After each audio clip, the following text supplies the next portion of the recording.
Good morning, everybody. We'll open the meeting with a pledge of allegiance. I pledge of allegiance to the flag of the United States of America and to the republic for which it stands, one nation, under God, indivisible, with liberty and justice for all.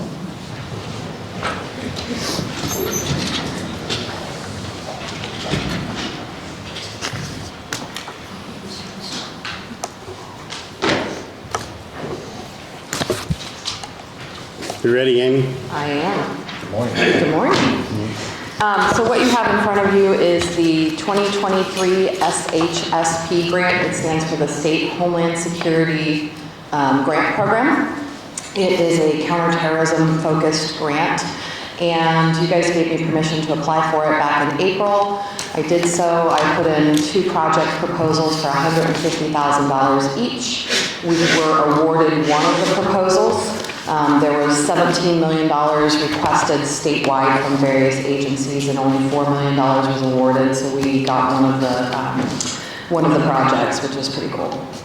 So this project, Bethany presented the award to you on October 4th, and you accepted it at your meeting. But I think Tom just wanted me to come and review it with you. You should have a little packet that has 2 or 3 stapled pages, and it says the investment application. If you turn to the last page of that, you'll see what I put in for the project. So the first project and the biggest project was a public address system or some sort of mass audio notification system for the various government buildings. This I budgeted tentatively $133,000 of the $150,000. We also have a project for locking devices for the doors in the various government offices. This I've allocated $2,000 for, and these numbers are flexible. They probably will change as we start getting bids. So there may be extra money left over from the PA system that we could throw in one of these other project lines. We also put in a project for bullet-resistant glass film, which is just a film that goes over windows. $12,500 for that project. And lastly is $2,500 allocated for an emergency door control panel for the schools. They have some sort of drop-down gate in, I want to say it's in the high school. And right now, if they were to drop that gate, they have to physically leave the office and go press a button on the wall to get that to drop. So they requested some money to get a button in the office where they could drop that gate and keep an intruder out instead. So we have been awarded, everything is done on our end other than the last step, which is accepting the award. An email was sent to the General Commissioner's email, I think it was last Thursday or Friday, and they're requesting that we just electronically sign that, and that will give us our $150,000. There's about a 2-year performance period on this. It ends on September 30th, 2025, so we have plenty of time to do these projects. And there's no cost share for this, so it's 100% reimbursable from the federal government. Is there reporting that has to be taking place, Amy? Yes, I do quarterly reports on these grants.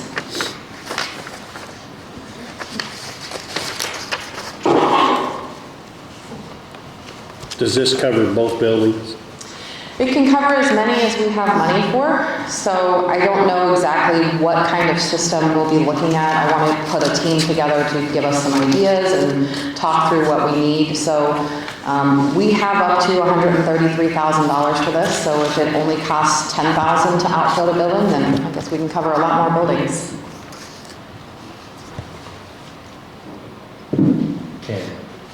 Can the $150,000 grant be utilized throughout these different line items? So if it's, you've got 133 there, and you do it for. It's hard to hear you. So if you've got 133 there, it costs 123 to do that, but it costs $5,000 for the locking devices. Can you move that money between items? We can. So my first order of business I want to tackle is coming up with a cost estimate for the PA system. I want to make sure that we can fund that first, and then anything that's left over from that we can reallocate to those other lines. As long as we don't change the scope of the project, which is the mass notification system and extra security measures, then we can move money around as needed. And all of these are considered equipment line items. So it'll be just, when I go to council and ask for the appropriation, it'll just be one line item for 44,000 fund for equipment. And then if I need to adjust the budget, then I can do that with IDHS.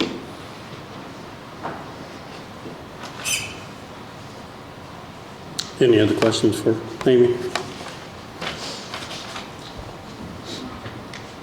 So have you got something, Amy, to sign, or? It's an email that just needs to be electronically signed. So we just DocuSign? Yeah, we just need that DocuSign approved, I think by today, because it's got a 5-day time period and it was sent last week.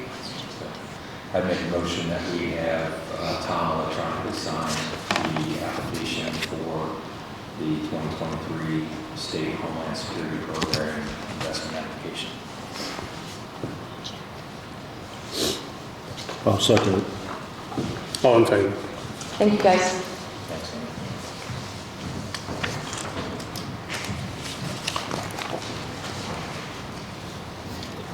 Amy.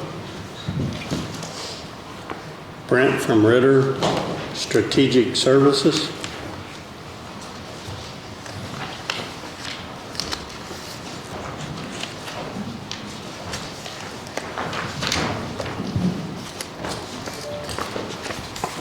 Good morning. My name is Brent Meadows. I represent Ritter Strategics. Barry Ritter cannot be here today. He's with his father who's having surgery, but I believe he is on the line on a Zoom call. So what we're going to do today is walk through the Franklin County EMS program that we have.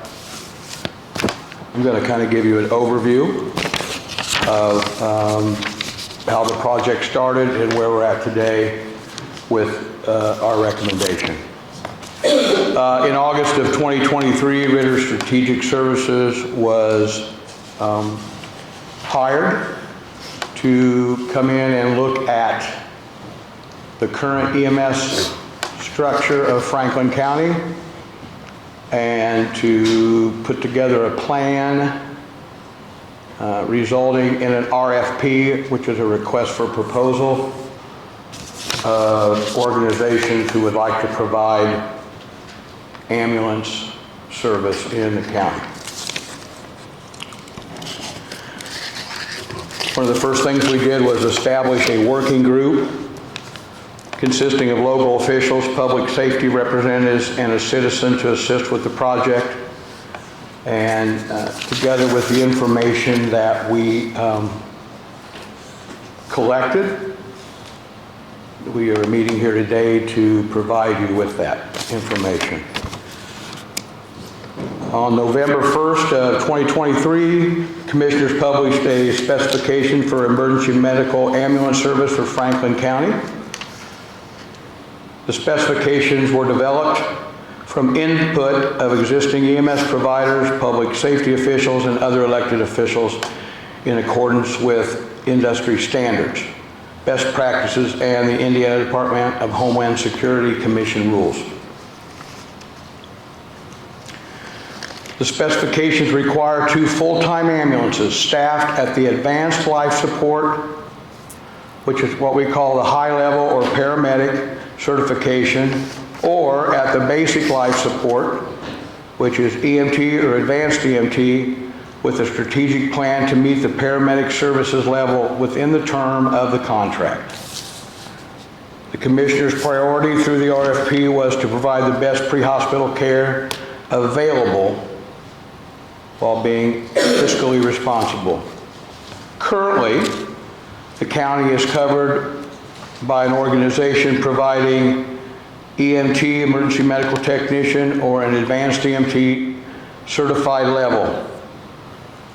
The current provider depends on surrounding counties and mutual aid agreements to provide the paramedic or higher level of pre-hospital care.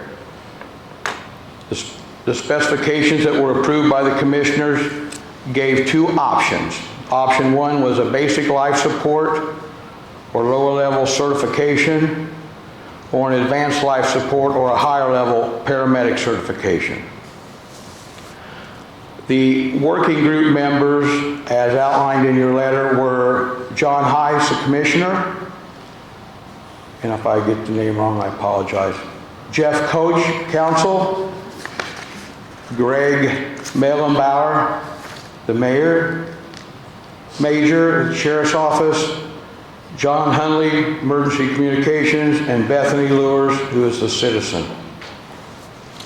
On November 29th, we received 3 registered proposals from 3 qualified providers. Those providers included the current provider, Franklin County EMS, Heartland EMS, and Let's Volunteer Fire Department and EMS Service. All 3 of the providers submitted proposals that matched their EMS certification level at the time of submission. While Franklin County proposed a phased-in approach, the phased-in approach allows Franklin County to pursue their certification as advanced life support at the high level, again, which we call paramedic service, and then hire certified personnel. Franklin County EMS stated in their proposals that they can achieve the paramedic level of service within the first 2 years of the contract. So then there's a small chart there saying that all 3 organizations can meet or exceed the advanced life support paramedic service, with Franklin County having a phase-in of 2 to 4 years.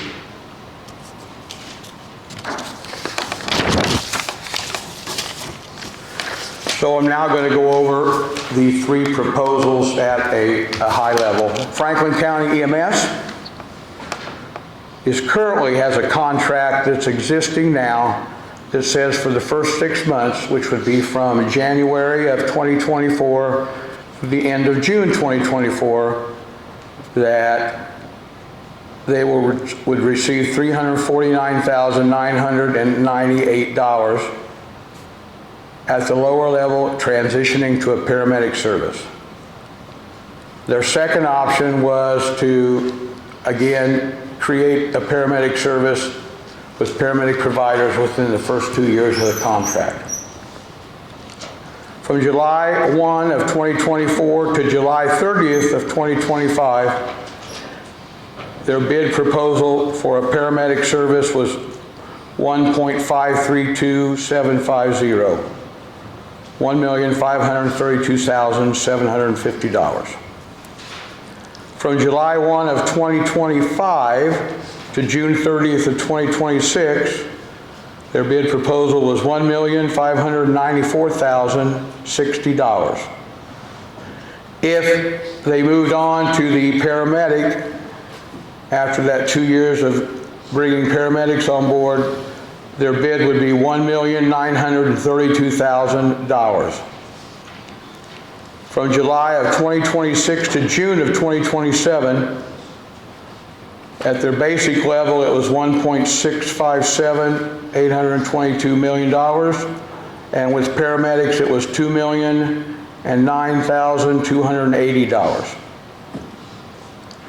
In the last year of the contract, from July 1st of 2027 to June 30th, if it was at the lower level of EMT staffed or advanced EMT staffed, it was $1,724,135.30.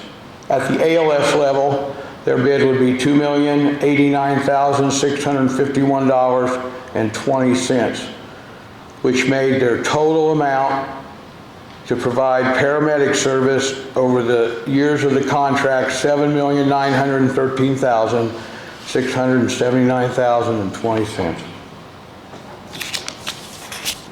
Heartland Ambulance, who is the second provider with an office in Muncie and Indianapolis and other places, proposed either ambulance staffed with paramedics, 2 of them, with a chase truck, or option 2 ambulances staffed with EMTs with a paramedic chase truck. And I won't go over, but I will tell you the bid amount. The total bid amount for them with paramedics was $4,204,800, and that was for the life of the contracts from 24 through 27. But during the working group meetings and information we received in background checks, there were some unfavorable recommendations for Heartland. The third organization that bid was Let's Volunteer Fire and EMS. They submitted a proposal for option 1, which was paramedics, staff for 2 ambulances with paramedics and EMTs, and a chase truck staffed with paramedics. So again, I want to make sure you understand this. I may have misspoken. Let's Volunteer proposal was 2 ambulances staffed with EMTs and a paramedic chase truck, 24/7. For 2024, their bid was $1,338,333. For year 25, it was $1,460,000. For 2026, it was $1,460,000, the same number. And for 2027, it was $1,460,000.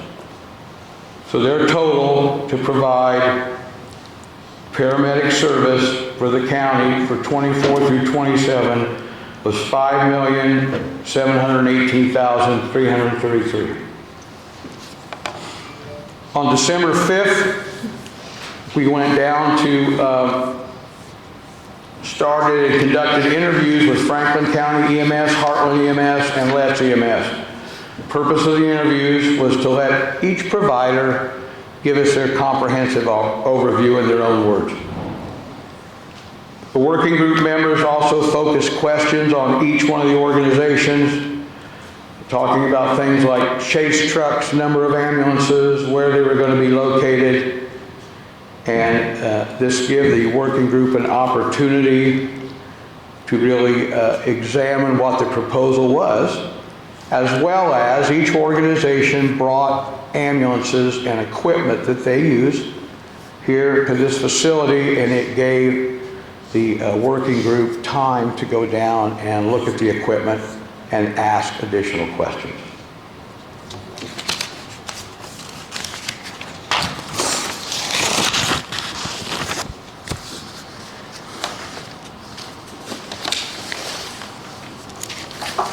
There was additional meetings on December 7th with Let's Volunteer Fire and EMS in Greensburg to further interview the chief, tour the facility, and review their plans for assigning ambulances and personnel to Franklin County in the event they were awarded a project. Ritter Strategic did not identify any areas for concern and reported its information to the working group. The working group met and has unanimously recommended that the commissioners award the EMS project to Let's Volunteer Fire Department EMS for the 4-year period for option 1, advanced life support paramedic service, as requested in the RFP. Here are the reasons the working group recommended Let's. They met all the criteria for Franklin County and appeared to be the best option for the safety of the residents of Franklin County. They will provide advanced life support paramedics on day 1. Let's was able to explain their bid and why they requested what they did, and how that money would be used for their services, and agreed to operate within the subsidy. Let's has existing contracts with hospitals for patient transport to critical care level and are in good standing. Let's comes highly recommended by a community hospital to provide paramedic care for Franklin County.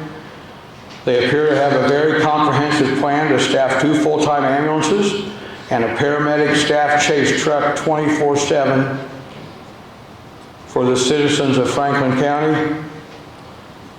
The citizens of Franklin County should have the highest level of paramedic care when calling 911, which currently is not offered by EMTs or advanced EMTs at a lower level. LETS has an extensive training program where they continue to educate and advance their employee certifications to the next level of service. LETS has expressed a deep interest in hiring local employees to join their service. LETS has shown a very strong interest in their current community events and have showed a continual strong interest in supporting the community events of Franklin County. The working group acknowledges that LETS volunteer EMS subsidy request was not the lowest of the 3 proposals. The working group makes a recommendation with the understanding that LETS was the most responsive to the needs of Franklin County.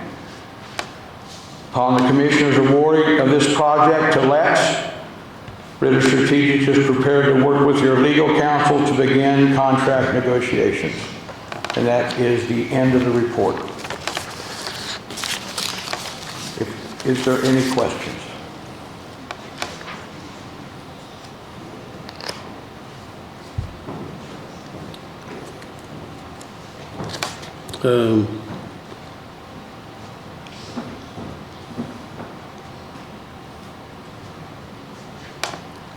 So you say LETS is going to be a paramedic service from day one, which is what date? Well, currently you have a contract in place with the current provider, which goes into the years 2024, which will require a 90-day notification from either that provider to the commissioners or the commissioners to the provider that that service will be terminated after 90 days, which would bring us to a start date of April 1st of 2024. So from April 1st of 2024, when the new provider would start, they will be paramedics from day one.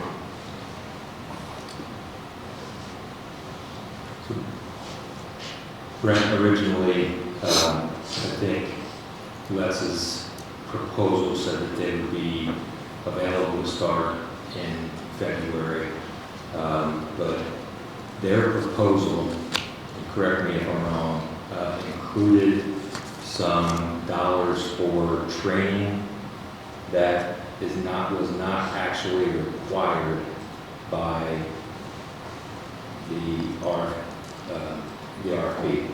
They misunderstood something in there, so they've got an exaggerated number in training that Barry wants to be able to go back and negotiate with them to remove that number, which would further bring down LETS's overall cost. That is correct. When we met with them, we discussed that with them. That is an option based on who the contract is awarded to take a closer look at that, to come up with final numbers before the contract is signed. And then if awarded, we were also talking about negotiating to align, as you mentioned, the current contract with the start of any new contract that's awarded. That's correct.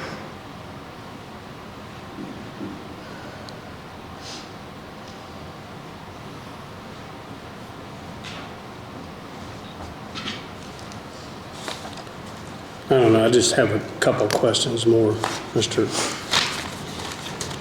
Brent. Can you speak to the mic? Of course, Franklin County EMS has been around here since the 70s, since probably EMS was invented, on the national. So them not being able to be paramedic from day one was a factor, or was it the price, or both, or? The committee that was formed to look at this looked at everything, and the fact that they could not become paramedics day one was one of the factors, and financially was another factor, yes.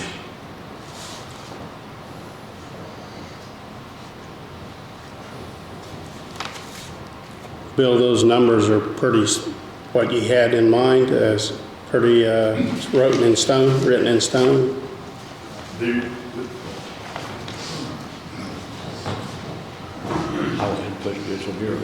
good. So the numbers that he read off as pertaining to us, I don't have that stuff in front of me, but in our bid, we had red, we literally put red and black. They were just two different colors for option 1 or option 2, and there were different colors. And I believe if you add them all up, it's a different number.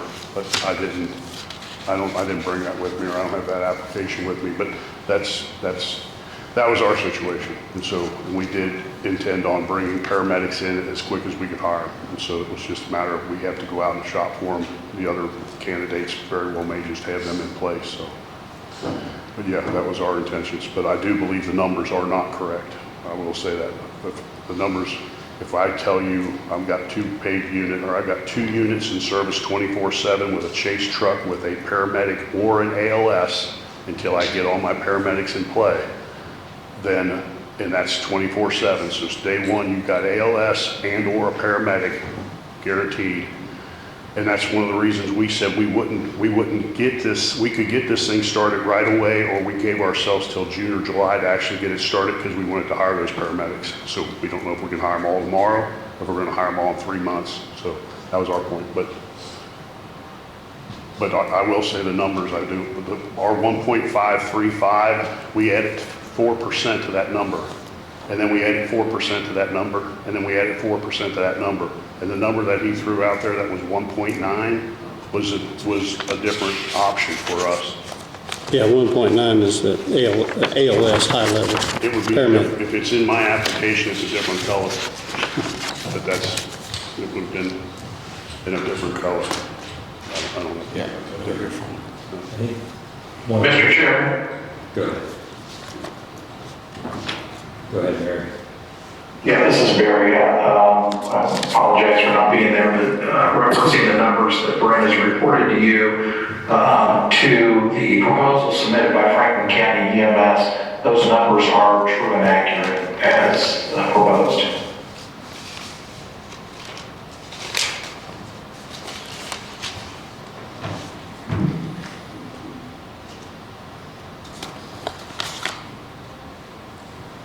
Anybody else? No, just to clarify, and Bill, if you could, on Franklin County EMS proposal, one of the sticking points that the committee had was that at least the first year, and I have the greatest amount of respect for volunteers in our community, whether they're Franklin County EMS or our fire departments. One of the sticking points was that these numbers included one hired paid truck and one truck that the guarantee would be staffed by volunteers. Is that correct for your proposal? That is correct. And our concern was there have been times, and this is an opportunity to alleviate this concern with commissioners. But the panel's concern was that there have been times in the past when, using the volunteer system, we have not had service in Franklin County. We've had days where we have no EMS in service. Our question was, if we've got one truck paid and one truck that is staffed by volunteer, how could we guarantee that second truck be in service? I mean, to say so seemed to us then to say that in the past, in scheduling, we indicated meetings that we scheduled 30 days in advance. And scheduling volunteers 30 days in advance, that indicated to us that we had knowledge of outages of EMS 30 days in advance of that actually occurred. And yet we weren't notified until the day of the outage. That was the concern. How would you address that going forward to make sure that we always had that second truck in place? So our application or whatever that we filled out per the rest, we guaranteed you two. So it's our word. We guaranteed you as requested in the proposal. It didn't say whether they had to be paid or not paid. It said you've got to guarantee me two. We guaranteed you two. One is going to be paid on our behalf at City EMS 2. The second one will be available to you on a that we guarantee, and that unit could be in one of three locations. It could be at Laurel, it could be in Brookville, and it could be in Drewsburg. At the same time, we believe that 75% of the time, you'll have at least 3 trucks available to you, and in some cases, 4. And if you go back in your comment about being out of service for a day, I believe you need to use the word hours, and I admit to that. There were cases where we have been out of service entirely for a matter of hours, and we quickly put that back in play.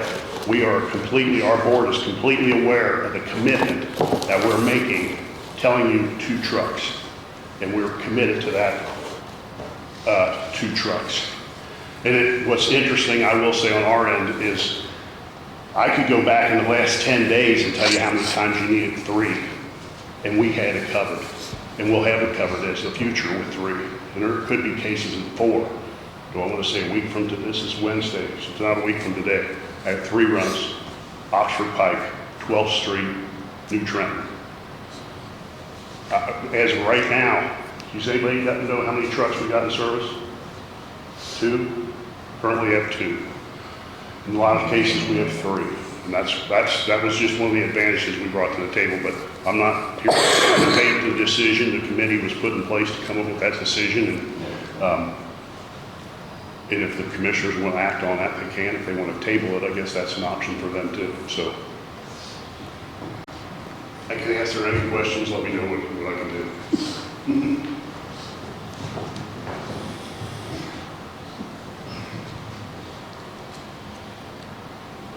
Well, I know John's been, in the negotiations with these, but Jerry and I's kind of been in the dark, so this morning's the first time we've seen any of this paperwork or these figures or whatever, so I sat back here trying to digest them all, but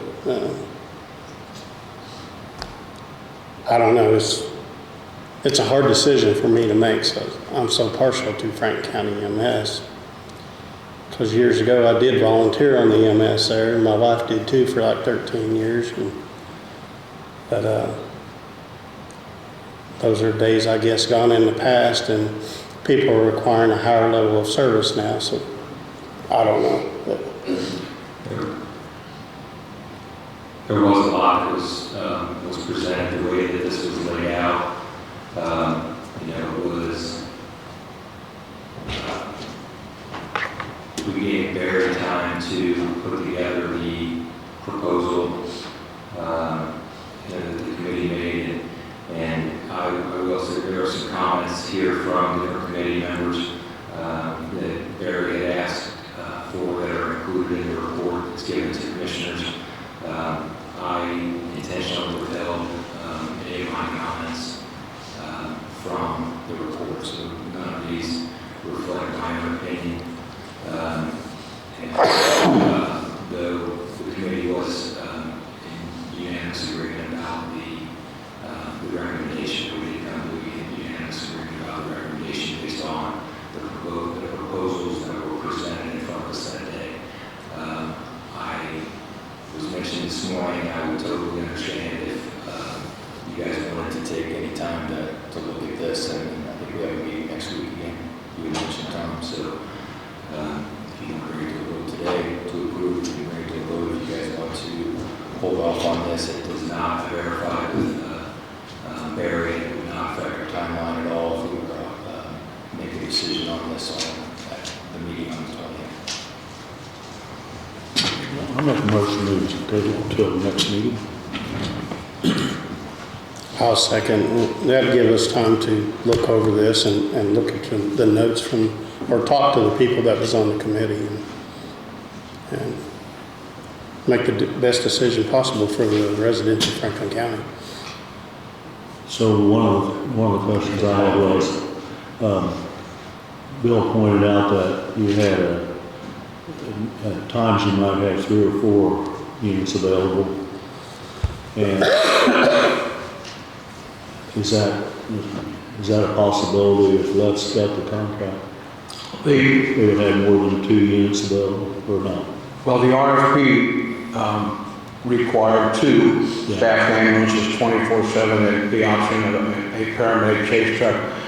As far as having a 3rd or a 4th, however, Let's manages that because they have more trucks in a county over and they're doing transports all the time. So there may very well be a chance that they'll be backfilling with other trucks, but I can't answer that because it was not part of the RFP.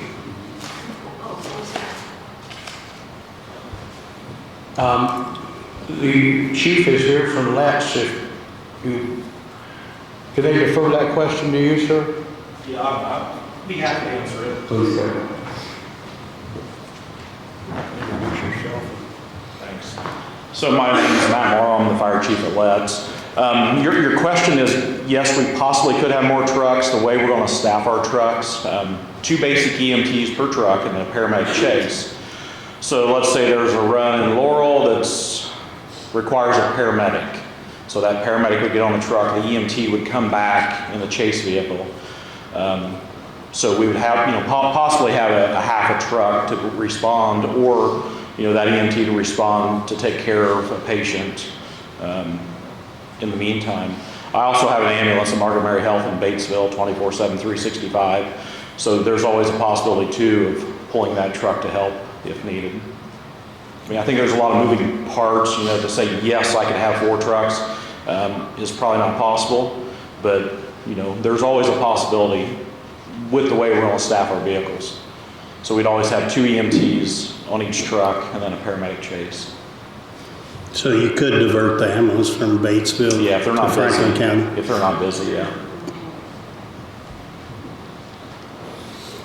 Kind of backfill.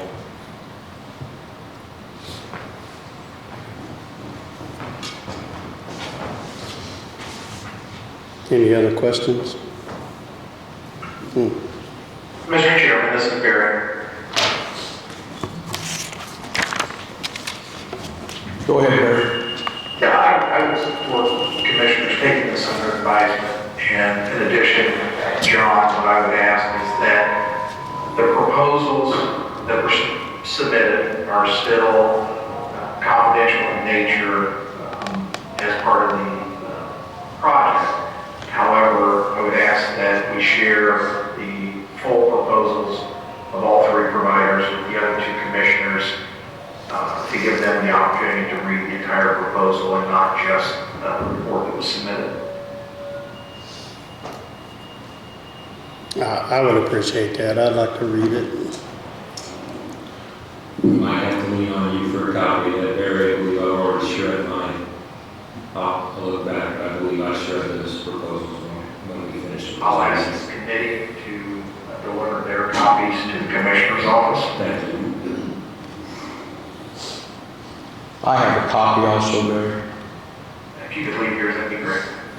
And I have my copy with me. I'll leave mine out. All right, so then we'll make the permanent decision the 20th, 10 o'clock.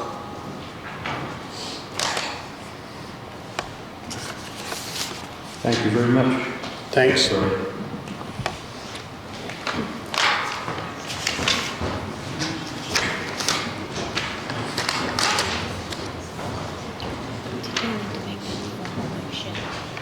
What? You, Jeremy, said that you're going to, Yeah, I think it was that to John. He was in favor of tabling it till next week. Yeah, that's it all.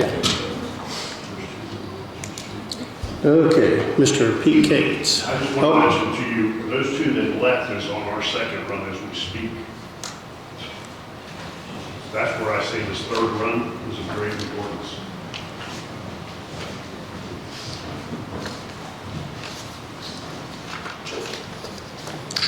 I've got a form from front of you, I believe, or at least from Thomas, the SRO agreement with the schools for my resource officers.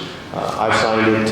The Superintendent of schools have signed it. We just need to have you, Tom, and an agreement to sign the agreement, and council signed it last night. Okay, I'd entertain a motion for me to sign the resource school officer. I'll make a motion, Tom, sign the school resource officer agreements as presented. Again, that's for 2 school resource officers in the school system, so I appreciate it, guys. I'll second it. All in favor?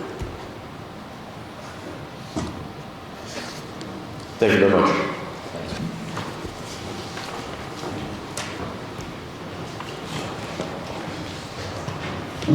Missy? Good morning. Good morning. I have a couple things. The first one is, I know you have a copy of the invoice from CABS, which is the used van that Oh, okay. John Palmer had presented. We could get a steal on it, no mechanical defects or anything. It's in excellent condition for $3,000. We desperately need backup vans. So that's the invoice for the auditors to look at. My second would be, this was from the 2021 grant that Kathy Pelser had put in and asked for a new vehicle. And then COVID hit and the new vehicles were put on hold. Then in June of this year, I presented, they had given the go-ahead to get one of those vehicles. So I presented that, and they gave it at a discounted rate because prices had increased so much from COVID to present. So they were giving it to us at half the cost, $12,479. That should be ready in the next week and a half for pickup. So that would be, I would need a check for $114,679, and then that would be reimbursed by this one would be. This is the CARES one. This is the one from 21, the brand that we never did get. Right. Yeah. Yeah. Missy, it was my understanding from Carla that this company was going to build the federal amount of portions to them, and all we need to come up with is the local fund amount, which was the $12,000. Right. Typically, we pay the total, and then they reimburse us. But if this is different, if she got something different. It's different okay. this time. Okay. So all right. we've got it all arranged for you. Okay, well, good, then that's Okay. good. Yeah, typically we pay the price of cost and then they reimburse. Third one is the one that I put in our 2024 agenda.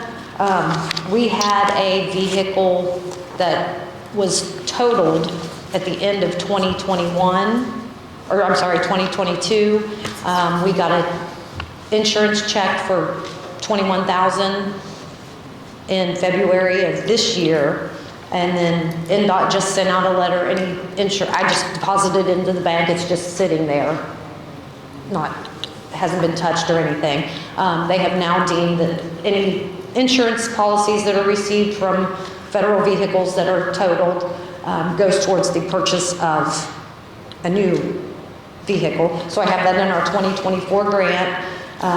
The cost from the 2024 grant was $22,940. So actually, all you will have to match would be $1,117. So we have a savings there. How much do you have for reimbursement? 21 for our insurance, it was $21,823. So all we gotta come up is that one amount, so for a new truck. That paper there, I just copied from the email from NDOT, how they break it down for that insurance and what we do. So we got the $21,863, which will go towards the $22,940, and cut that out, that the county will not have to match. I'm good with that. Get a new truck for $1,100. Yeah, That's already in public transportation budget that we're approving with the additional monies. I'm sorry, I couldn't hear you. Is that already in the public transportation budget? We're just Yeah. approving it? Yeah, that 22 was already budgeted for in the 2024 budget, and then they just literally sent that email out a week ago that that insurance money will go towards this vehicle, so that, yeah, that's a big savings. So will your fleet be in pretty good shape now with these new vehicles? I can't hear, I'm sorry. I said, will your fleet be in good shape now? Yes. If that one, obviously, we won't get till sometime in 2024, but this used one, and then this one from 2021 will Help a lot. help a lot. The two that are being replaced by it, the one is, I don't even know how Troy is keeping it together, to say the least. We very rarely get it out, but occasionally we have to, and it's running, but not dependable. And this, yes, this will get us in a good spot. And then I just wanted to give a few more just end of the year updates. Last time I was here, I talked about needing drivers. We have hired 3 part-time drivers, so we're set. As long as they stay, we're set. The roof is done on both buildings. Crawley's did a wonderful job. We are I'm keeping up with Lisa and Faye on our quarterly visits and ride-alongs. We just need to schedule one for this month, and that'll be our last quarter ride-along that they do. We're keeping everything up to date with that. I'm currently working with the clerk's office to provide transportation for the election days, to get people that might not have transportation to go vote, to get them to go vote. So I'm waiting to hear back from NISA on that, but we are working with them on getting transportation for people that need it to vote. And we're working with Main Street Brookville to provide transportation services for the eclipse in April. I think that's April. And then our units through November, we're almost back to regular numbers after COVID. Before COVID, we were at 21,500, and now we're at 20,000, basically. So we're almost back to pre-COVID numbers. We're extremely busy. We continue to work with cleaners once a month. We pass out 200 food boxes every 4th Wednesday of the month. They're increasing that to 225 because the last couple of food banks we've had to turn people away, seniors, it's for seniors. Every 4th Wednesday of the month, 10 to 11:30. Anybody? Parking lot fills up. Yes. Well, we put them in No, that one Wednesday. the rate where they race in the fairgrounds there. We park them in there because we have so many people show up. But we continue to do that. The Senior Meals on Wheels program is delivering approximately 550 meals a month to homebound residents. And we're serving approximately 175 meals inside the senior center a month. Those are $2.50 a meal, or a donation of whatever anybody can afford. And then the senior center was rented 44 of the 52 weeks this year. And I think that's all the updates I have for the end of the year. Sounds like you're busy. We are very busy. They're running constantly, which is good. We're staying busy. So, do we need a motion on the $1,100? I'll make a motion that, the county comes up with the leftover money, $1,100 it was to get $1,117. the transportation and new van. So you said that's in your budget, so all we have to do is approve your purchasing that. Correct. Yeah. Yep. She has the 21,000 She in needs her 1,100. budget, but she needs an additional $1,117 from the commissioners. That's what I was asking. Okay. So, now, second on motion. So, all in favor? Okay, all right. Thanks, Miss. Thank you. Merry Christmas. Merry Christmas.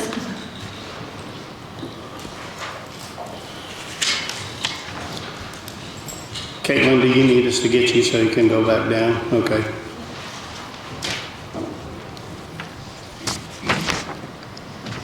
There was a typo on the attorney contract that I presented you guys at the last meeting, and I was just hoping you could sign this updated one that says that the opportunity will start December 1st, 2023, not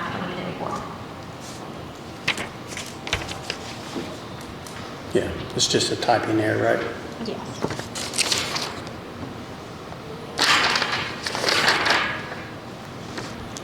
There's no place to sign. Where do you want us to sign? Can you sign under Bob's name here? Just under Bob and Jeffries. And then will you email me a copy? Absolutely. Thank you, guys. Thank you.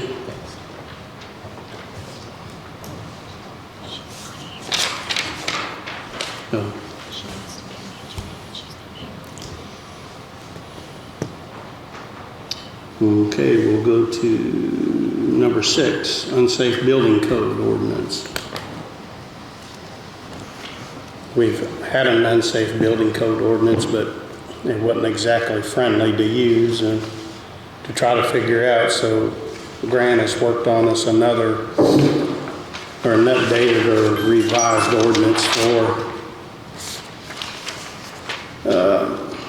unsafe building code. This is similar to the one, or well, it's basically identical to the one that you voted on a month or two back. There were actually a few comments and typos in that version. It wasn't quite ready to be the codified version. So this just cleans up those issues. So this is the final codification version. Okay, so do we have an ordinance, Erica? Yes. No, I'm sorry. 20.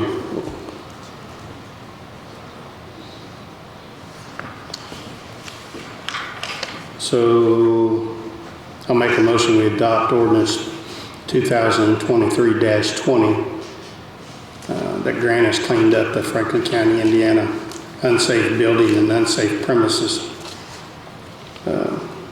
code. I'll second it. All in favor?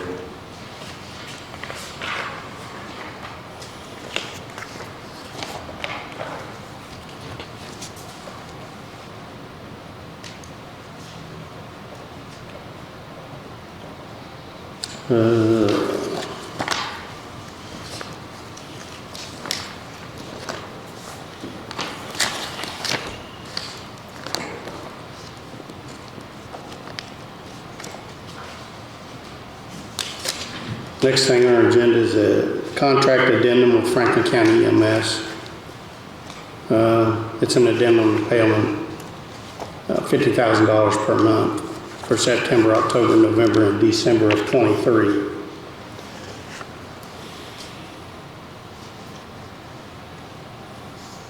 To keep them going and serving the county, so.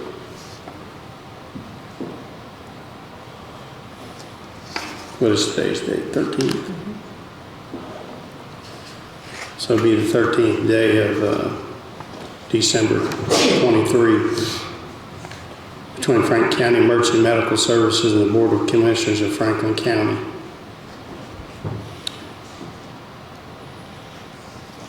You got a good copy? Yeah, right here.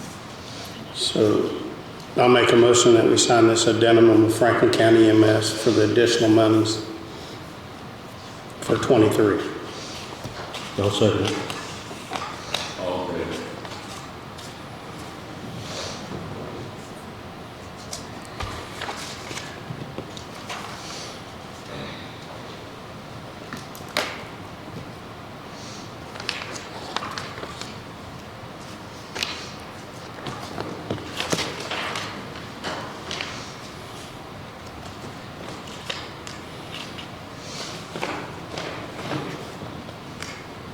Next thing we have is MDI. It's our annual agreement with them to do our IT stuff, and it's for $4,500 for a year. I think that's been about the same for several years. And $109 an hour with a cap of $4.99 a day. That's on-site support where something's messed up and they got to come here. And there's also a thing in here for remote upgrades and installs that they can do remotely for $99.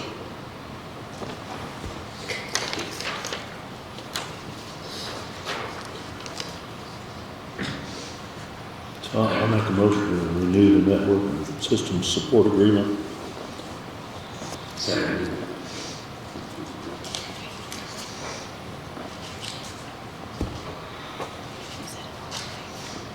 Yeah, all in favor.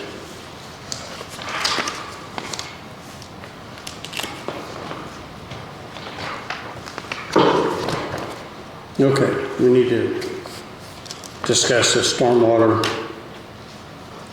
stuff.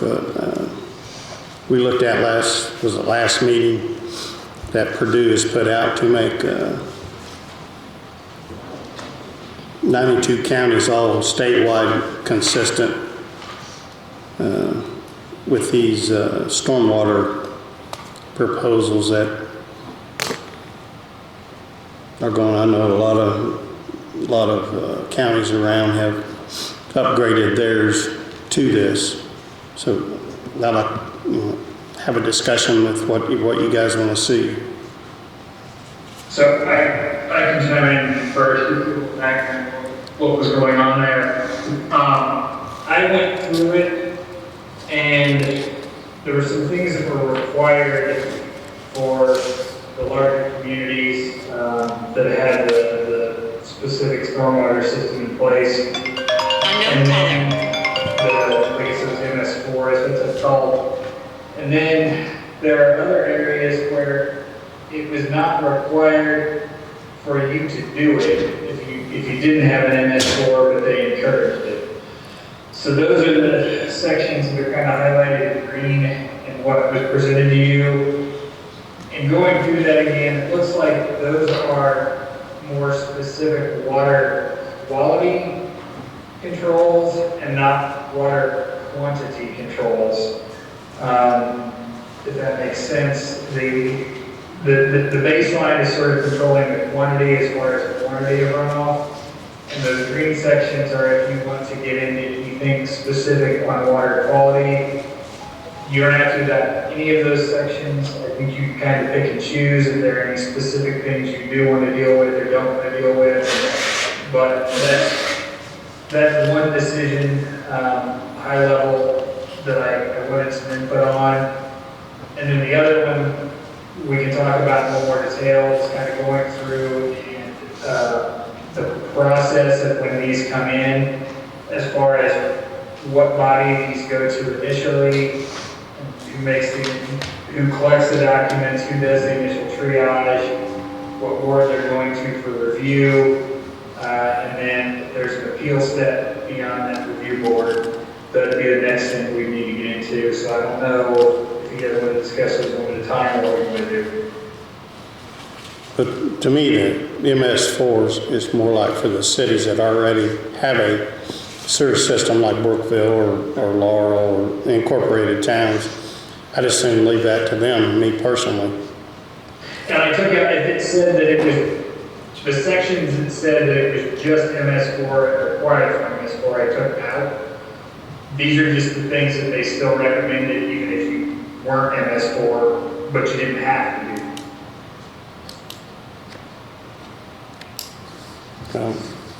It's my opinion, if we don't have to, I don't think we should, so. Correct. So the document said the MS4 pieces were set up where you could just basically click and they were automatically removed from the document. And those, I think, were all we were on agreement that those should be removed. And then as far as the other optional pieces over and above that, I mean, my opinion is that while those are there people that know a lot more in Purdue, people that know a lot more about this than we do. And those pieces should be left in play. We get rid of the MS4 pieces and leave the rest of the document as it is. And I think that's the way most of the counties are moving forward with it. We want to see. And then on the flow,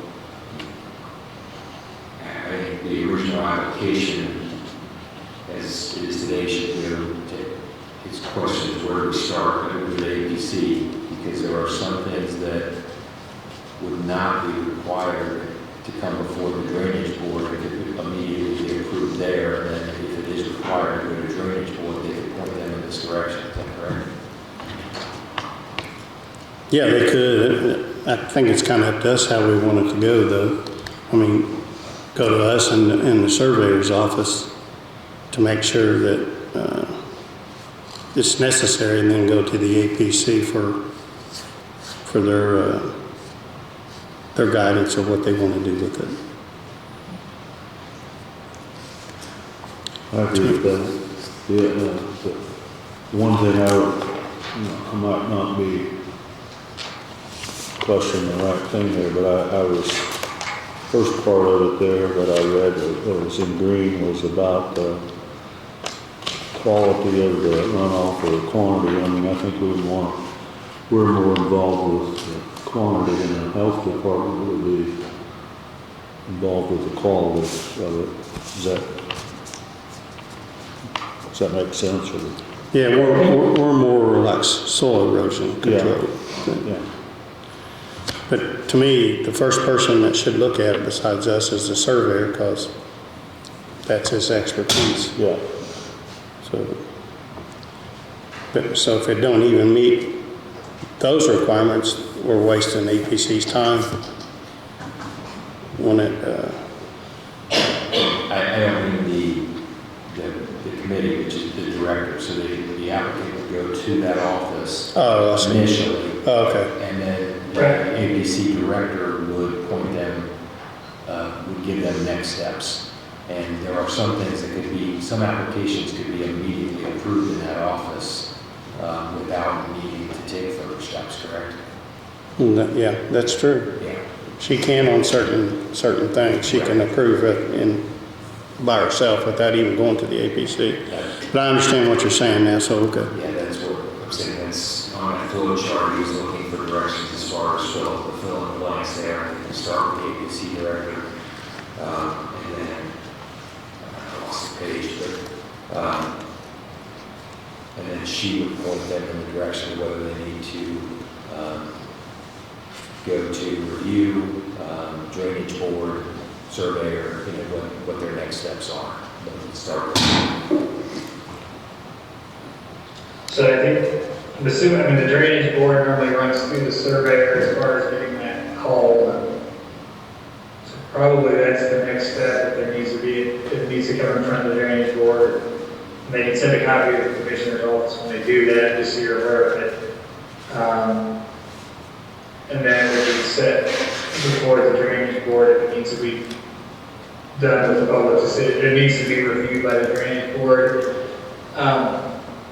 One step in here is an appeal process that has an internal appeal. I'm not sure how much that makes sense, because since the drainage board basically is the commissioners, I don't know if it makes sense to have an extra appeal step. Unless you want to, it's like a rehearing with the drainage board would be the appeal. And then after that, if it would go directly to a court challenge. What do you want as far as that step after the drainage board has ruled, if there's any appeal process there? Well, on this appeals in the D section, it don't really say, it just says the appropriate board on everything, so. Right, that's what I'm saying. What do you want the appropriate board to be? Because it's a little redundant to me to send to the commissioners, since the commissioners are on the drainage board and have the majority of the drainage board. I think that would be more like if the drainage board was completely autonomous and then it needed to go to the commissioners, or if it was the town, it would go to But in this case, I don't know if you want that step or not, or if you want a rehearing, or if you want to just say once the drainage board's ruled, it's a final decision, and the next appeal step would be to the court.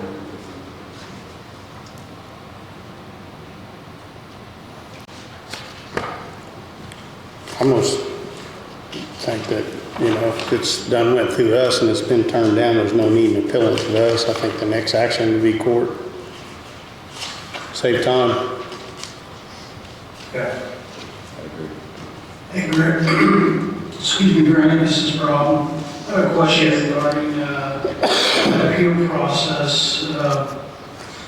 In speaking with our new board attorney for the APC and BZA, they were talking about that in the flow process of approval projects, anything that would, I guess this would come from commissioners with a recommendation or approval on the drainage. But in some cases, it's going to then flow back down through the area plan and potentially even the BZA. If for whatever reason somebody's unhappy with the decision, it comes either from the drainage board or even the APC. Typically, that process, I believe, is appealable through the BZA. Is that not right? I mean, is this kind of what we're talking about? Where does the I don't know that I don't know in the Franklin County on your appeal process, if there's an appeal process through the APC through the BZA. Usually that's going to be the next step after the APC or BZA judicial review. I don't know that there would be any giving authority to the BZA or the drainage board decision. I guess one thing that could happen is if you need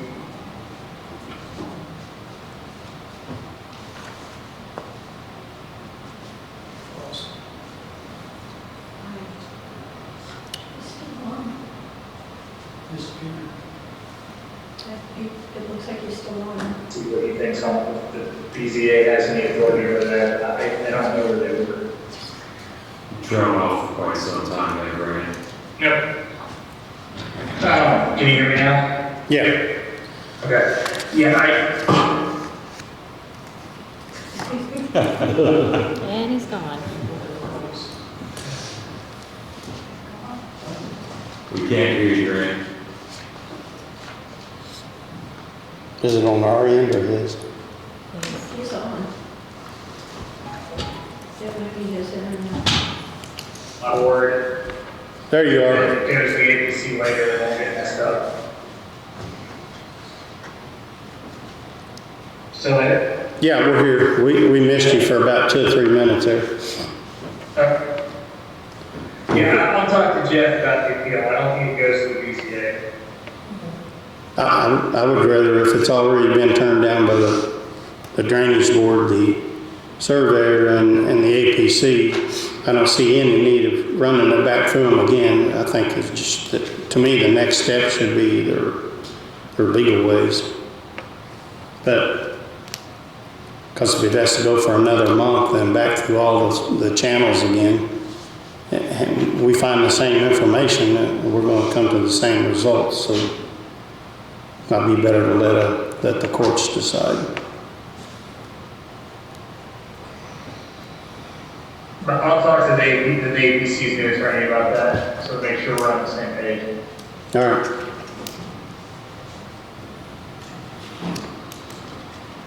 Any other questions on no, a lot of it is definitions in there, which are good. So did I hear that you said that you wanted to exclude incorporated areas that's not in the county, that has their own incorporated areas? Because Batesville, obviously, part of Franklin County, they have their own drainage ordinance, so they wouldn't be applicable with this. However, all the other incorporated areas fall under Franklin County zoning. So Oldenburg, New Trenton, Laurel, Dale, when anything comes in for review or approval, be it a subdivision, a conditional use, something like that, they all fall within that category. Just kind of asking, is there a reason not to have that included for part of that as well? Because there's going to be development that'll obviously occur in some of those incorporated areas. Yeah. I think you might want to I think they would. look at it. I think they would fall under the MS4. No, MS4 is 50. 50,000 or greater, but not always. They can otherwise fall into it too, right, Grant? I think they'd have to opt into it. And some of these, I mean, especially the little municipalities, I don't know they're going to be equipped to regulate this.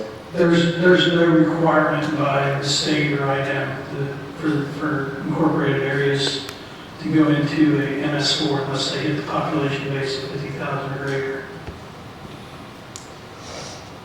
And then if a county would hit that population base, then they would become that as well. I think Dearborn County is currently moving to that because they've achieved that threshold at this point. So the entire county then becomes an MS4. Yeah, but we're only half. Right. So Franklin County won't have to follow those requirements, period, until that happens.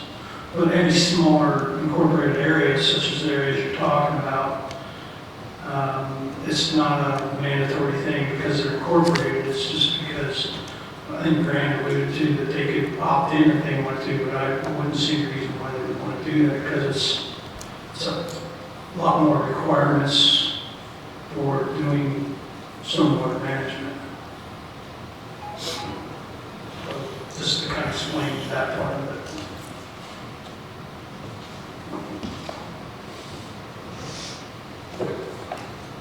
It could, I mean, you could easily exclude some place that has their own ordinance in place. I guess you could ask Brooksville what their thoughts are on it. I just can't imagine Mount Carmel would be equipped to handle a project that came in and needed drainage approval. I can't imagine they have the resources to deal with it. Well, they don't have a sewer system. Right, but well, any of the little outliers in particular, Laurel, Mount Carmel, those types, I don't know if it makes sense for me that this would cover them, and I don't know what Brookfield thinks. Yep, I just read, it says it's important to note that local jurisdiction entities do not have the authority to directly implement or enforce IDEM. Instead, the local ordinance serves the purpose of which one of the reasons that at a minimum, all of IDEM's GSCP requirements must be included in the local ordinance. So I see what you're saying. I would exclude that, or just take the MS4 requirements out of that. Yep.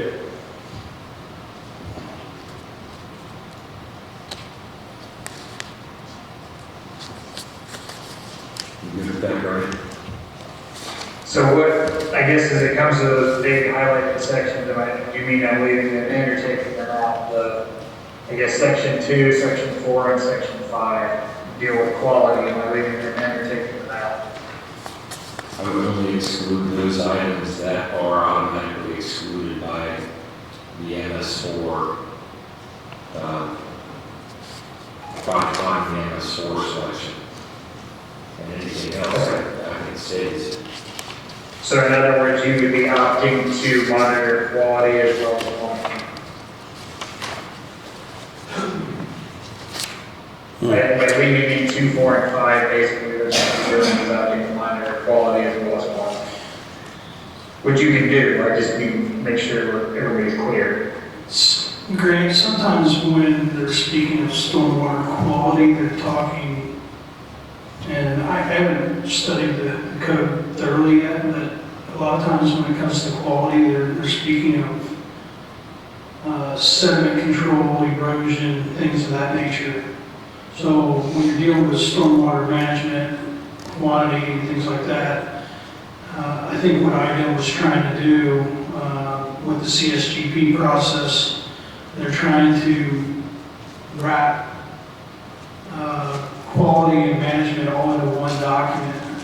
And Susan Botkin, she's with Christopher Burke and Associates, she showed up for one of the meetings and spoke on behalf of adopting some of our ordinance. Their company worked in conjunction with Purdue to write the document that they're talking about. So everything kind of comes together and works together to manage the erosion control and quantity all at the same time is the way that document's set up. So to remove quality would be taking a big part of what their document is out in regard to erosion control. And you can confirm this with Martin Yate from IDEM. He'll support what I'm saying as well. As I read, quality control didn't have, I mean, there were testing requirements, everything, it's just, as you were saying, we talked about the sediment that might be involved in the runoff, we talked about actually placing even trash obstructions in existing waterways that could then run downstream. That's correct. And the CSGP is construction, I forget what the acronym is, but it replaces what they call Rule 5. And our ordinance, as it's set up today, references IDEM Rule 5 permit, which is basically the disturbance of 1 acre or more, you have to file a permit with IDEM. They're recommending within that document that any references within local zoning code to strike Rule 5 references and add the CSGP, which goes along with the document that you're talking about adopting here. So that's why I think it's important to consider still keeping all that intact so that it functions properly with zoning and the management of all the erosion control and staying compliant with IDEM.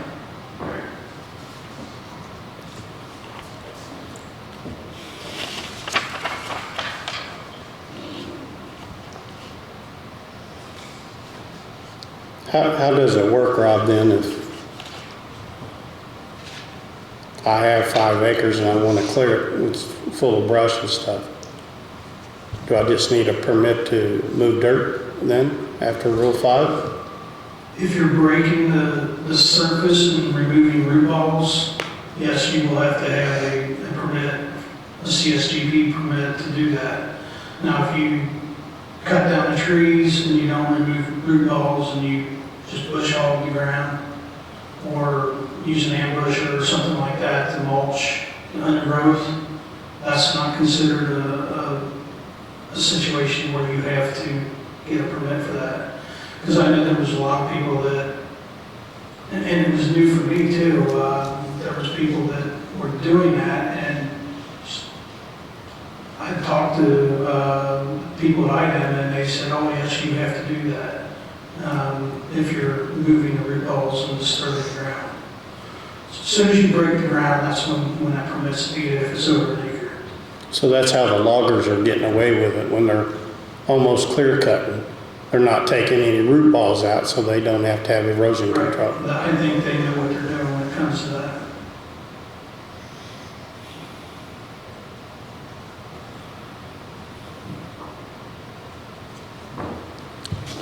Any other thing we need to talk about, Grant?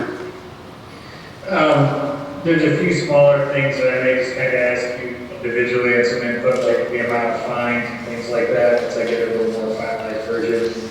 But that should give me a pretty good start on getting there right now. I've seen the fine schedule. How's that going to be enforced?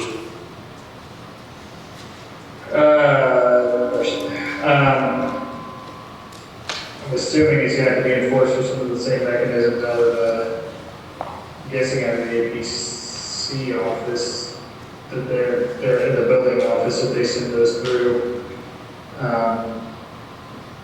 Would be an administrative penalty be levied on there, and I guess if they did not pay them, once you levy them, you have to take it to court on it.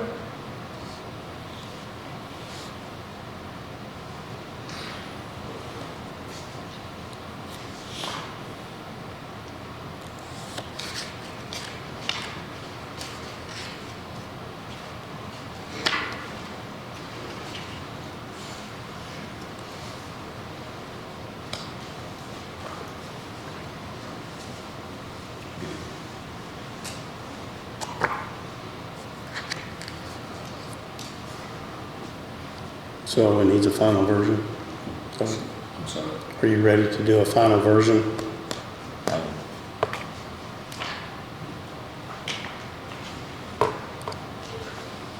Yeah, I can work on a finalized version of it if you look through it, if you've got other questions or comments, let me know. It's early 3 saying tonight. I don't think he can get it done that quick. You could get it done by the 20th, next meeting? And it'll probably be pretty tight. Especially if you want to put Friday before the meeting, I think you want to get that. If you can, that'd be nice, but I understand. Okay. I was just wondering, is this something that you guys can share with the town of Brookville so we can take a look also before it goes final? Sure. Before it goes final? Yeah, Greg, could you also CC me with that, so I have a chance to review, because I haven't really seen anything that you guys had at this point other than a draft that was issued about, I don't know, 16 months ago. So I'd like to see something that's, put it on the table if you would please. Yes. Thank you.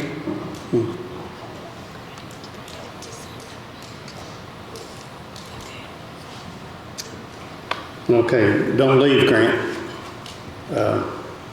Next we have the resolution 2023-43 authorizing land transfer to the town of Brookville. I think we need this. They've already done the resolution. That way they can quit claim it to the town of Brookville and they can pay us $100,000. I meant $50,000. Yeah, so basically the process here, we went in a local agreement, laid out everything.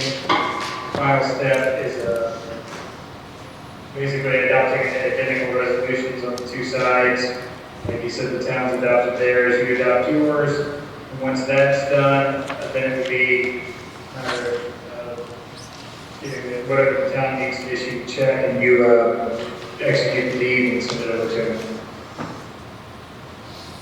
Okay, everything's cleared with NDOT, right, in the state of Indiana? We've got a clean bill of health on the property and all the goodies, and they got a clean... Yeah, they did, my understanding, they did environmental before they left their possession and reviewed anything that needed to be reviewed. So yeah, NDOT has nothing to do with the property anymore. Okay. Just wanted to make sure, because there's still a tank in the ground.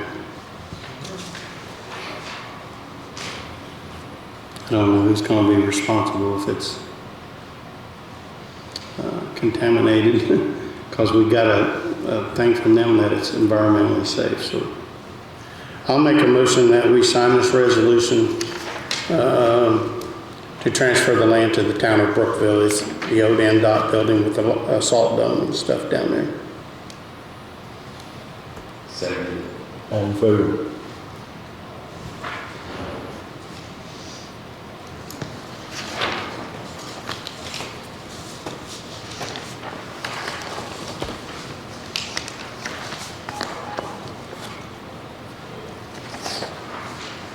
We need a separate motion in right authorizing quick claim deed. It's right here. Is that Yeah, we got it here. Yeah, I just authorized Tom to sign off on the quit claim deed when the town's ready to cut the check.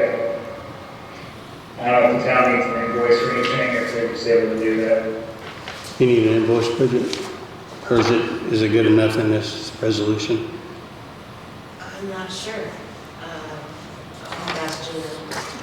Okay, if you need one, let us know. I'll let her know, yeah. Yeah.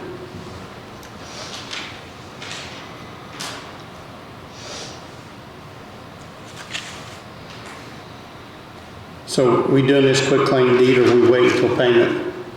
so? I just authorized you to be able to sign it when payment's ready. It's got all three signatures on here, so I make a motion with Jerry and I go ahead and sign this quick claim deed and allow Tom to finalize the document upon receipt of funds. That works. I'll second it. All in favor?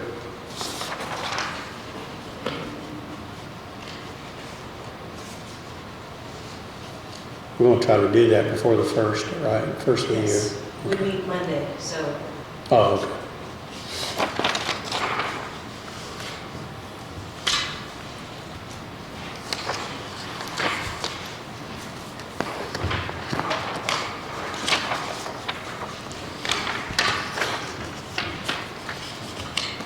Next thing is the approval for Bragany IMI and the new exhibit building. It's invoices. And there's some more? This one, there's 3 of them for equipment. They didn't make it, but yes. Okay. We'll read them off here. Cedar Grove Fire Department for $2,670.56.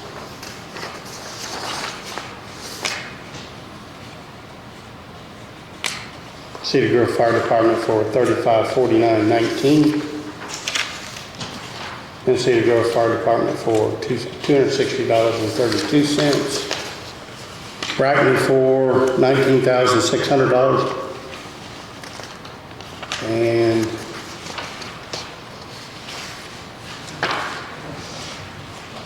that's the same ones. So.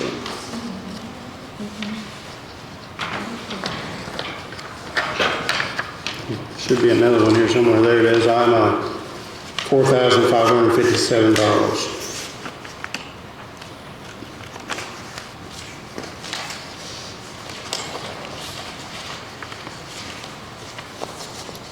What's this one for?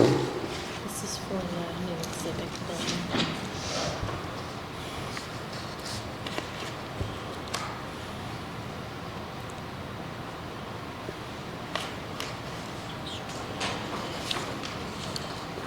Where's it at? Is that the 4-H building they're talking Erica, about? what's the balance on this one? 135,407.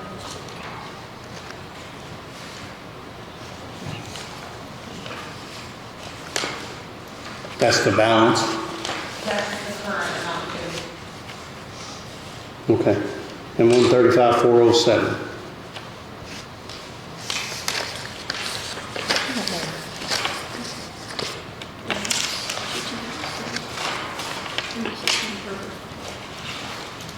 This is for the membership to the plans. Okay.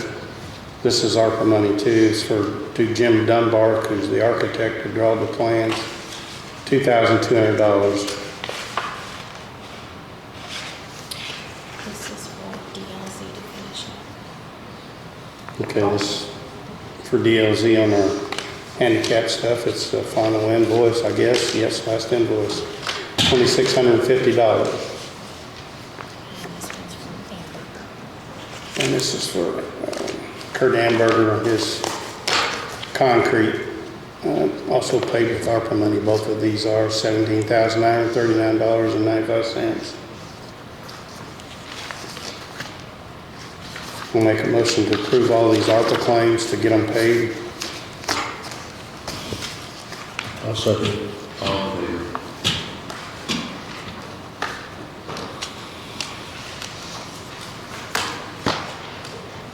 Next thing is this sewer coordinator appointee, and looking at it, we need somebody as an appointee, as a coordinator to coordinate all this information that will come back to us on this possibility of a sewer project on Reservoir Hill. So actually I haven't talked to him, but our office has talked to KRAMER about being that appointee. And he said he will take that appointment as long as he don't make no final decision on nothing. He'll gather all the information from the different entities that we need to do and give that information to us so we can read it and digest it.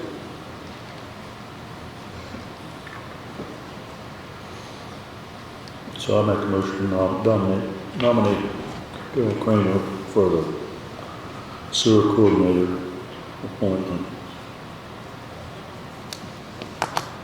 Second that. All in favor? Good luck, Greg. Can you guys hear me? Yep.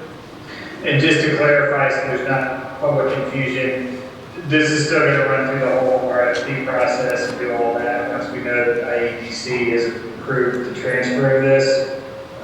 This is just getting a coordinator in place to get them up to speed so that as that process starts running, things start coming back, that party will be ready to hit the ground running and make sure things keep flowing. Yep, that's what we was in hopes of.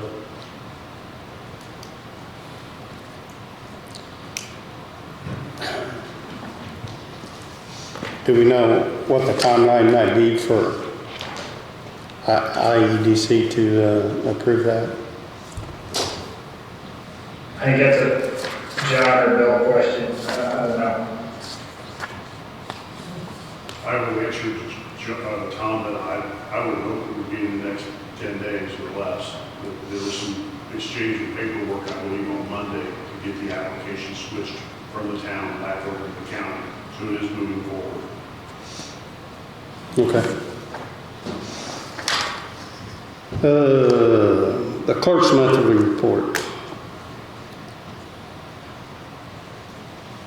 I'll make a motion that we accept the clerk's monthly report for November. Second. All in favor?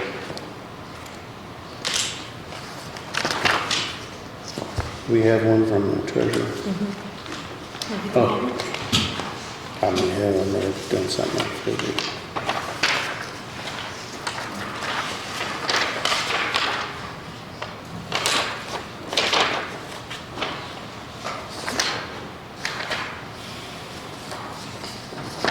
Jolene, are you planning on coming after the first of the year?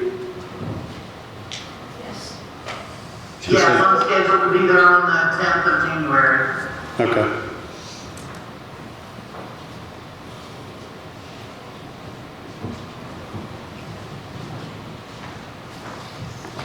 So I'll make a motion to acknowledge and receive the treasurer's report.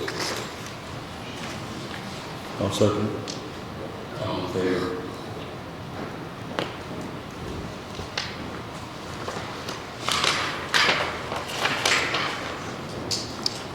We have commissioner meetings minutes from November 1, 15, and November 29th, and December the 4th and the 8th. November 8th.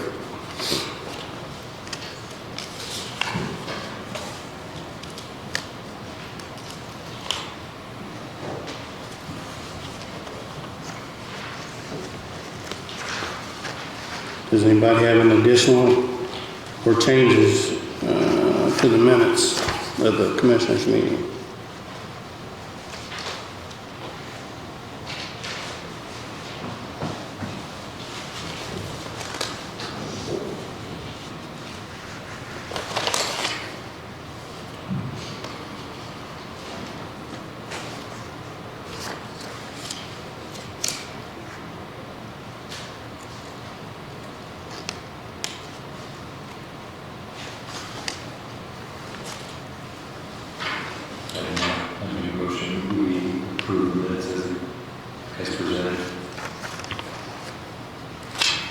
John has made a motion to approve the minutes as presented from the auditor.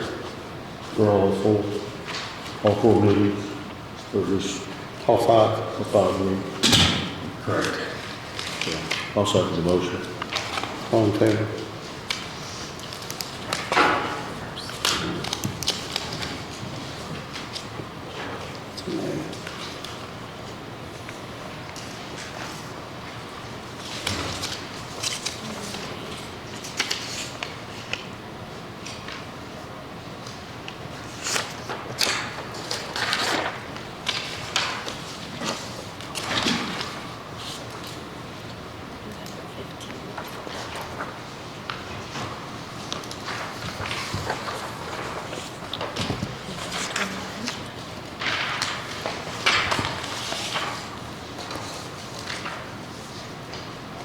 Larry, can you real quick, can you give us an update of what we got going on.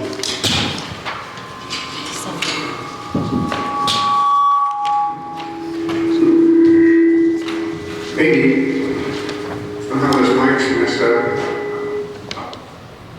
Yes, I'll just turn it off, right, come up there. Grab that other one there in front of,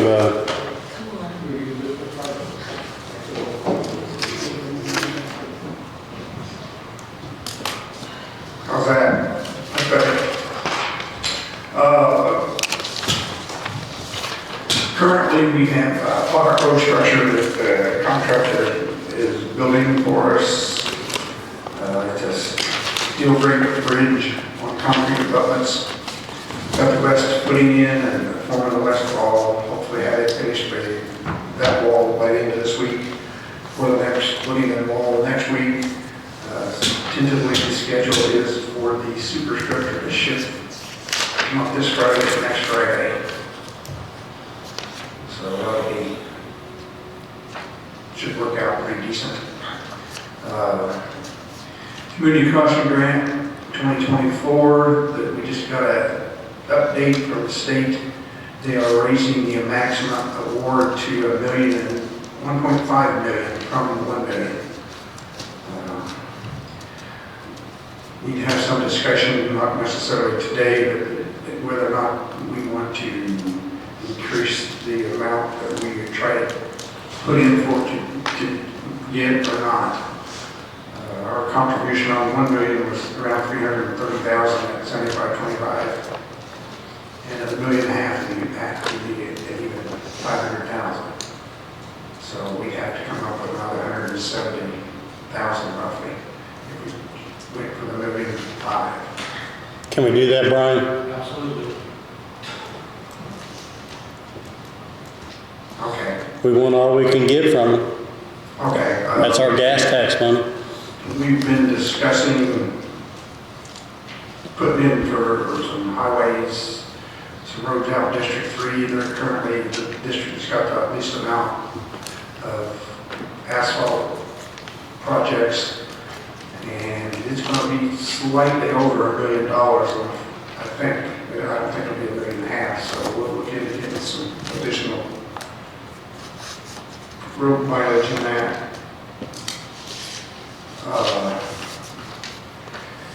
The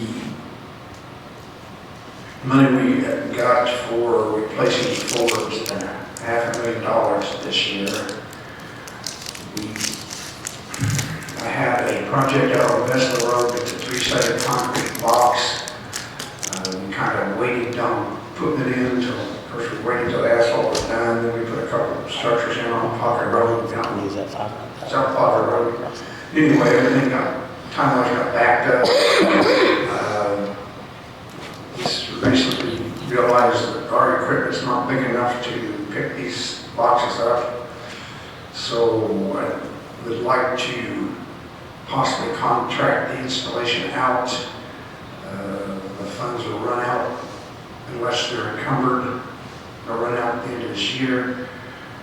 And in order to be encumbered, we have to have a contract or award of some sort.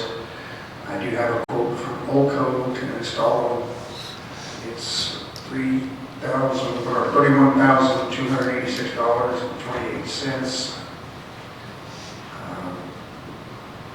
They've been doing these projects. I don't have the one quote. I didn't really have time to get more quotes, or like to have more quotes. They've been doing these kind of projects all summer long around the state, so I know they can do it. I know they have the equipment. I'd like to work to them, but I'd like you guys to okay that.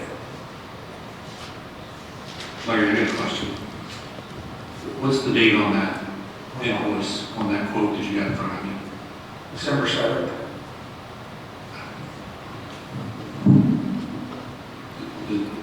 Is there any reason why we didn't put this out for bid to other companies in Indiana? Well, if it's less than 50,000, you can take quotes. So if we took quotes, I went to Elko because I was afraid it was going to be a time constraint. basically on trying to get quotes. I knew they had expertise in doing that, so I went to them and got a quote. Council want to carry over some of those funds into next year, then we can go ahead and postpone this and get some additional quotes.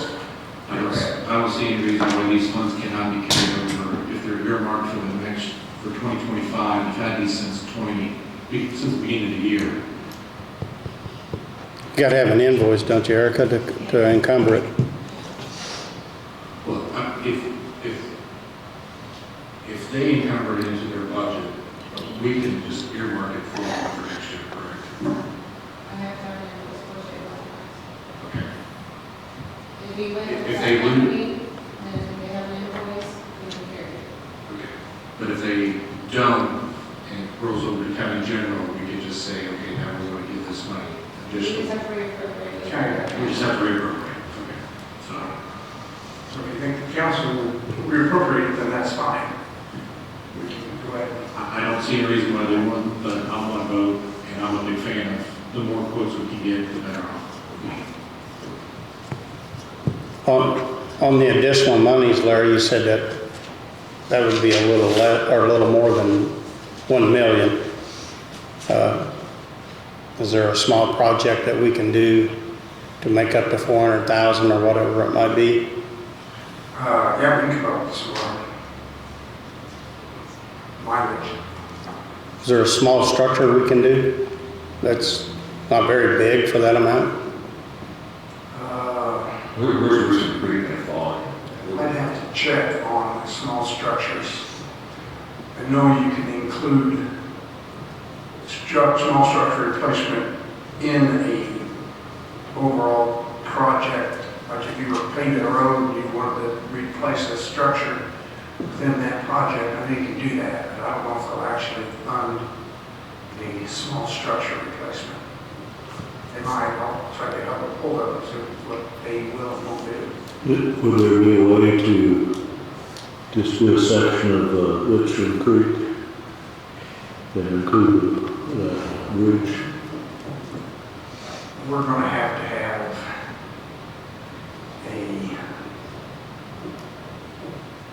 some kind of design work done, or if we were to use some kind of around some kind of design work, and that'll have to be paid for up front before we can turn it in for a community crossing type project. When's the final date to submit? Into January, maybe 1st of February. Right there sometime. Larry, I was in here a month ago, and Ritter Creek's been out for a long time, and I was in here a month ago, and I asked if you could do a hydraulic study to at least start the process of getting this bid out. And you were supposed to contact, you said you needed a surveyor. Have you contacted the surveyor and worked on what you need to do a hydraulic study? No, but I've got a basis for a hydraulic study. Go through what's called stream stats. You go through stream stats and it'll give you the drainage area of Q100, and it's not 100% accurate, but it's fairly accurate. And it's still, the way prices are going for bridges, I still think it's going to be $500,000 or more for the project goes. You're still going to have probably a 55 or 60 foot structure in there, possibly longer. Okay, that's possibly, could be. And what are we doing to get these people access either ways from their houses? Looking for funds. Now, we're not looking for funds. We're looking for you to do a hydraulic study so we can start the project.